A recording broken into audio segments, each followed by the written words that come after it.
Você sabia que cerca de 25%, das gestantes das gravidinhas brasileiras sofrem com depressão e 35% com ansiedade, mas quase nenhuma, dessas grávidas recebe acompanhamento psicológico adequado aí durante a gestação. Você sabia disso?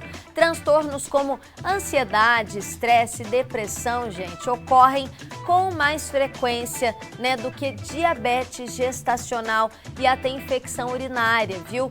Mas seguem ainda fora das avaliações básicas realizadas nas consultas aí durante o pré-natal, tá bom? E hoje vamos conversar com a psicóloga perinatal Rafaela Schiavo, é a nossa conexão aí pela internet. Rafaela, bem-vinda ao Fala Minas, e é um tema, de saúde pública que a gente precisa debater aqui no programa, Bem-vinda. Muito obrigada pela oportunidade de falar de um tema tão importante como esse. Como você disse, a maioria aí das mulheres não estão sendo diagnosticadas a respeito dos transtornos mentais, das alterações emocionais que são tão frequentes durante esse período de gestação e pós-parto. E olha só, Rafaela, me conta uma coisa, Quando a gente pensa, em gestação, a gente já pensa em um turbilhão de mudanças, não só físicas, que é aparente, a barriga vai crescer, o seio vai aumentar, já para gerar, o leite aí para o nascimento dessa criança, mas a gente também pensa na transformação na mente dessa mamãe, Muitas coisas, vem o medo, a insegurança, por isso o ideal, seria que esse acompanhamento psicológico acontecesse, durante a gestação, esse pré-natal também, Rafaela? Perfeito, seria ideal que todas, 100% das gestantes pudessem receber esse acompanhamento psicológico durante toda a gestação. Principalmente pelo fato que a prevalência das alterações emocionais significativas são muito altas. Como você disse, 25% das grávidas vão estar com depressão. Isso significa que a cada 4 grávidas, uma está com sintomas de depressão. E 35% não é que estão com ansiedade, elas estão com alta ansiedade, porque ter ansiedade é normal e é esperado para toda a gestação. Então, ter ansiedade moderada tá ok e é esperado. O problema é que 35% está com um nível de ansiedade muito acima do que a gente tem como esperado, como saudável, aí podendo afetar, inclusive, o desenvolvimento deste feto. Olha, a gente pensa, tem que ter esse acompanhamento, Eu tava parando para pensar sobre isso hoje, Na minha gestação, acredite, Rafaela, eu não fui a nenhuma psicóloga, não tive nenhum acompanhamento, mas hoje eu tenho, e aí escrevendo sobre o assunto, me veio isso à mente. Falei, gente, se eu tivesse feito um acompanhamento, com uma psicóloga, da área da gestação mesmo, perinatal, eu acredito que até alguns estresses que eu tive durante a gestação, coisas bobas mesmo, justamente por esse medo, essa insegurança do novo, porque foi a minha primeira gestação, eu tivesse levado com mais leveza também, Perfeito. Quando a gente procura esse profissional, não precisa ser porque está com algum transtorno mental, Porque toda gestação a gente vai ter algum tipo de questão, algum conflito. Para a gente ter noção, a maioria das gravidezes no Brasil, elas não são planejadas. Então, felicidade, alegria plena, não é a primeira coisa que acontece para a maioria.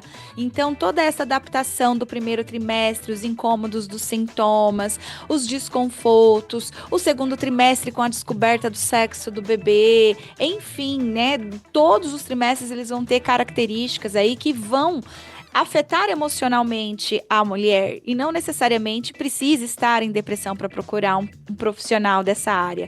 Então, seria adequado que realmente 100% das mulheres pudessem ter esse acompanhamento. Inclusive, existe uma lei, que é a 14.721, que garante assistência psicológica para gestantes, mulher no parto e no pós-parto.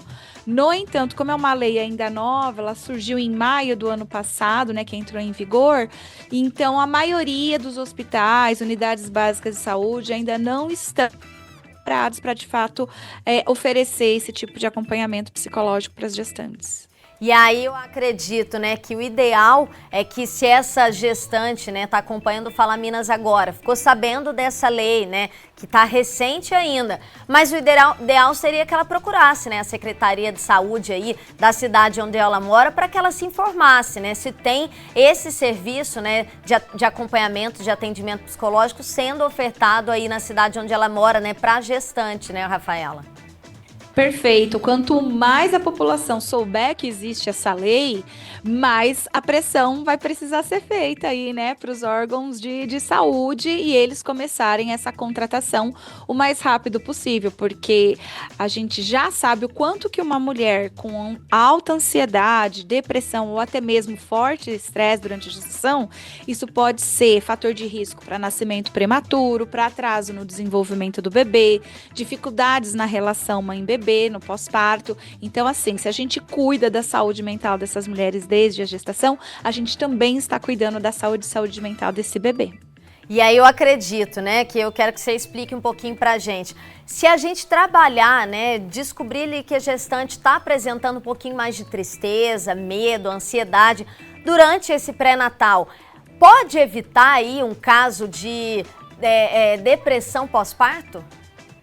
Pode evitar, sim. Existe uma técnica, inclusive, que está nessa lei 14.721 também, que a gente, da psicologia perinatal, chama de pré-natal psicológico. Então, assim como existe o pré-natal médico, né, que aí você encontra diabetes, infecção de urina, uma série de coisas, que é uma prevalência muito menor do que os problemas de saúde mental, mas o pré-natal, ele é justamente para isso, o psicológico, para a gente poder identificar se aquela mulher, ela tem fatores de risco, se ela tem fatores de proteção no seu histórico de vida, enfim, e através dessa avaliação a gente consegue fazer um trabalho para aquelas que têm fatores de risco para prevenir, né, os problemas de saúde mental, e para aquelas que já apresentam, a gente consegue auxiliar inclusive no enfrentamento, evitando que aumente aí, né, os níveis de ansiedade, estresse e depressão.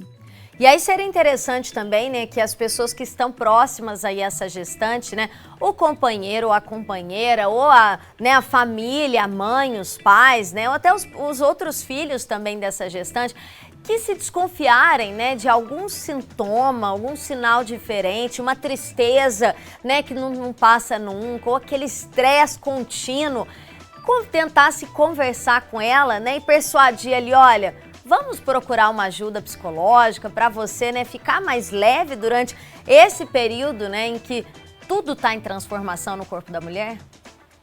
Perfeito, ó, essa rede de apoio, rede de suporte, ela vai ajudar muito nisso, porque essa mulher, ela tem uma idealização de que quando ela ficasse grávida, ela ia ficar plena e feliz.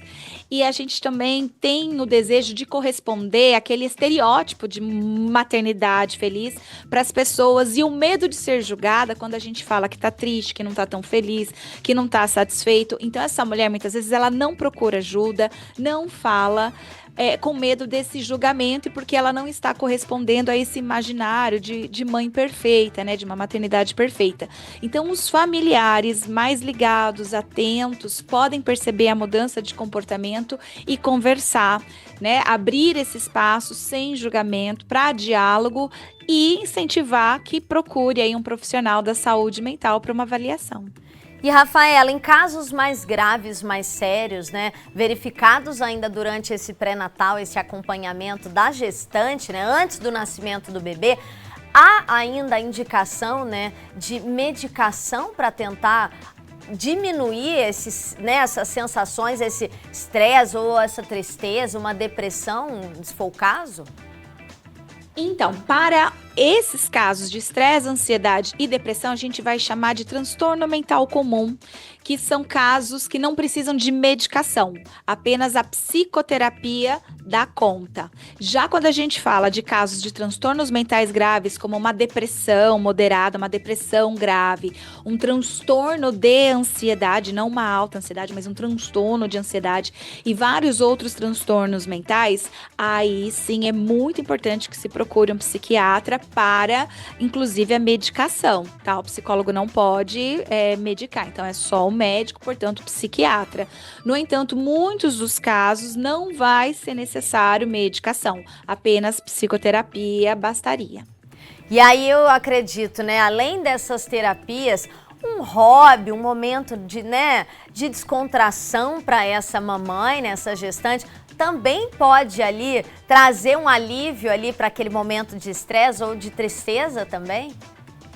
Sim, se ela sentir que tem essa rede de apoio, pessoas que estão ali ao seu entorno, que não vão julgá-la, que estão ali para auxiliá-la no que for preciso, não sofrer pressão na atividade ocupacional, não sofrer pressão dentro das relações familiares, conjugal, enfim, tudo isso ajuda, alivia sim esse estresse. A rede de apoio, ela é um fator de proteção muito importante. Ter o apoio do parceiro ou da parceira, isso tudo são fatores que a gente chama de proteção para não deixar que essa ansiedade, estresse ou depressão evolua para níveis mais altos ou até mesmo que não chegue num nível que possa ser preocupante.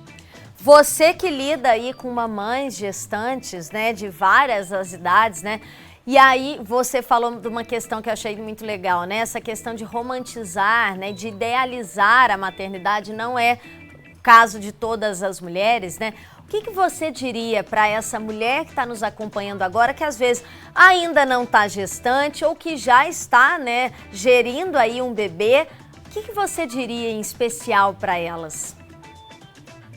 Eu diria que não importa se você está se sentindo bem ou triste. Procure sempre um profissional da saúde mental para fazer uma avaliação, uma conversa, enfim. O psicólogo perinatal, ele serve para esse pré-natal psicológico, assim como é tão importante que a gente invista, né, na saúde do pré-natal de gestantes, também é importante o pré-natal psicológico, sim. Mais da metade das mulheres no Brasil, durante o período de gestação, vão apresentar alguma alteração emocional significativa.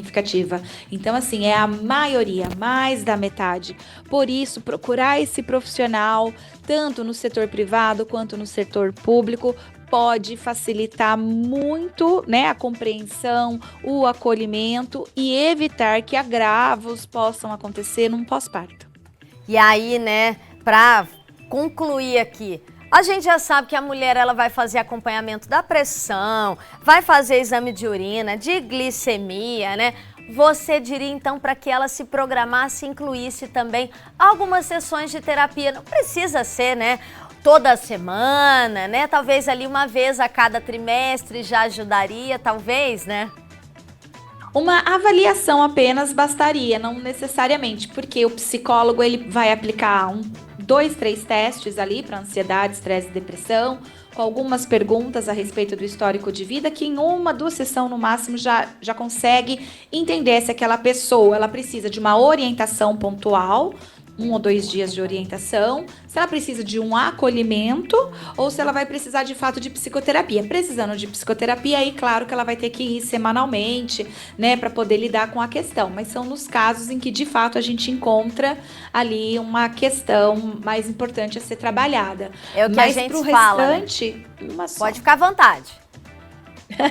Mas para o restante das mulheres, as chances são que em 1, 2 sessões, né, a gente já faz essa avaliação e ela já fica sabendo de tudo. É o que a gente sempre fala aqui, né, em variados temas também. Esse diagnóstico ele é único.